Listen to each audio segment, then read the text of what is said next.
Hello, friends. How are you? So, tonight's video is about being humble. And I had some humble pie served to me today. Um, I work from home. Most of the time I'm alone. I have 3 cats and a turtle and some fish. And my son goes to work at 3, so he, sleeps until he has to get ready for work. And I smelled gas. And, well, I opened up brownies. And I was like, I smell gas. Like sniffing the brownies. I'm like, oh, it's a sign from God that I probably shouldn't eat these brownies. And I'm like, no, seriously, I smell gas. And so I called my son and I had him come down. And I didn't say anything to him. And I thought, well, if he doesn't say anything and he doesn't smell it, then it's just in my head. But he came down and he was like, oh my God, I smell gas. I'm like, okay. So I called 911. So I'm trying to get out of the house, trying to get the cats. Our cats are outgoing with us, but they don't like other people. I am scratched from here down from our black cat who hates to be held. Trying to get him out of the house, and then he got away anyway. And I called the fire department, and they came, and I live 4 doors down from the fire department, and I volunteer for the Red Cross with these guys who volunteer for the fire department, so I know all of them. And it was terrifying. It was absolutely terrifying, I will say. My neighbor, whose house is attached to mine, has an infant and a 3-year-old and a dog and a cat, and I had no idea if she was home. So I'm like banging on her door and trying to get my people out because I thought my house was going to blow up. And having done disaster recovery for Red Cross, it's not pretty. I don't want to do that to anybody, and I didn't want to, like, it was terrifying. It was absolutely terrifying. It turned out that, as we call it in the computer world, it was an ID10T error. So there was absolutely nothing wrong with the house. But it was terrifying. It was absolutely terrifying. And it just reminded me that we have to be humble all of the time, right? So in many ways, I try to look at, I always try to find a silver lining and what I can learn from the situation. We have fire extinguishers. We do have those. We have fire alarms or fire detectors, smoke detectors, and we have carbon monoxide testers. We have all the things, but the thing we didn't have, like, really was a good plan on how to get out of the house with the cats, because my son's all the way up in the attic, and the cats don't like other people, and they don't like to be held. So that was humbling, but it was also humbling how gracious and wonderful the neighbors were coming out to help and, expressing their concern, and how good the fire department was when we realized what the reason behind the gas smell was. Like it was, like, I live in a small town, and I'm glad for that because it turned out okay, but it was very humbling.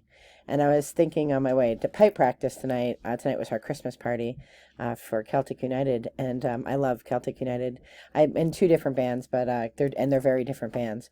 But I love Celtic United and the pipe major Gene, and it's a pipe band that's kind of a few different bands that kind of dissolved and then formed this one sort of united band of all these other different bands. And so I was thinking, I just how fortunate I am that I get to play pipes and I get to, drive around and play with 2 different bands and with really great men and women who play pipes and drums. And so I was just thinking while we were eating, the one piper competed previously, and he knows that I want to compete. So if he can bend my ear for an hour and a half about competing, he will. So he was talking to me about, what tunes I picked for my MSR and what I picked for my P-Brock. And I have a tune for P-Brock, but I don't know if I'm in love with it yet. We'll see.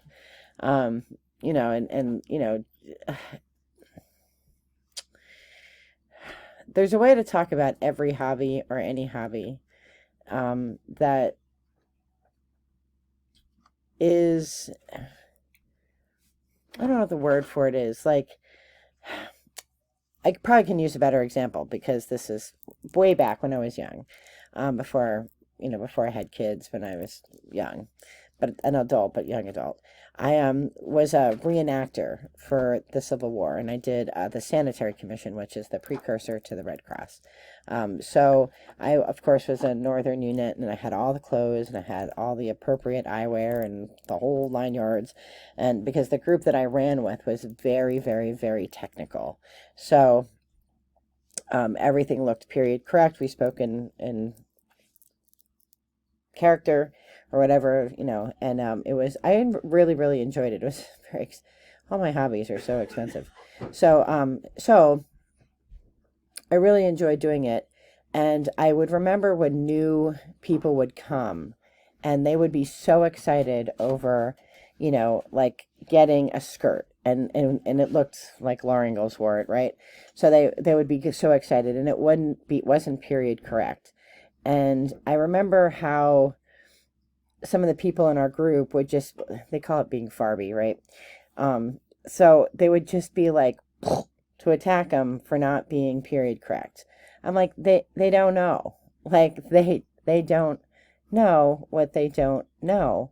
And this is an expensive hobby. So instead of being all judgy and cranky, how about we sit down with them and say, like, here are some really good, like, cost-effective ways to get started. Here are some rolls that cost a little bit less before you go out and buy a, 1863 4, 5, 6 ball gown and a hoop skirt made out of, whatever. So the same is true in piping. From when I was a piper before and now that I've returned, I do not like when people are arrogant about anything about piping or any hobby, really, whether it's when I'm working with drones or if I'm working with ethical hacking or whatever. I don't like arrogance, and I don't ever want to be arrogant. Certainly there are things that I'm quite good at. When it comes to technology, there are things I'm good at, outside of my work, what I do. But I think humility and being humble is so important, because these are all gifts that are bestowed upon us from Spirit. Like, these are, whatever talents I have come from Spirit. Whatever talents I don't have, like I'm not good at arts and crafts, other people are given those gifts, and that's amazing. Like celebrating gifts and being humble about the gifts that are given to us is like so tremendous, and gives us great connection abilities, to connect with other humans. And so if we love something, the best way to help other people love it is to share love.